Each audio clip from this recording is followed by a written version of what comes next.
All right, if you use jigs very much, you have one problem: the bladed jigs, chatterbaits, flipping jigs, swim jigs like this. The skirt, the band on it will rot and fall apart. Let me show you a quick hack to fix it. Really easy and really quick. So you can see here the rubber band on this one. I'll zoom in. It's really starting to fall apart. This is an old swim jig. The solution's really simple. I just carry black and clear zip ties with me, just a real small size. If it's a black skirt, I go with the black one. Obviously more translucent, you go with the white one. On this jig, I normally use the black one, but for this demonstration, you can see it better, I'll use the clear one.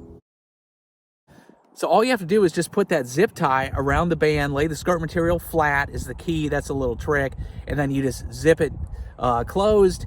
I like it either pointing straight down or straight up, so it's not gonna make your bait run wonky, and then trim it, you're good to go. So there you go. You can see I trimmed it up. This is a white one, so it stands out. If this was the black one, then you wouldn't even notice it there. And I'll tell you what, that little zip tie, it lasts as long as you have the jig. It like holds up forever. You think the thing wouldn't hold it perfectly, but it works out great. So a quick hack, super cheap, super easy. Keep a couple zip ties in the boat, you're good to go.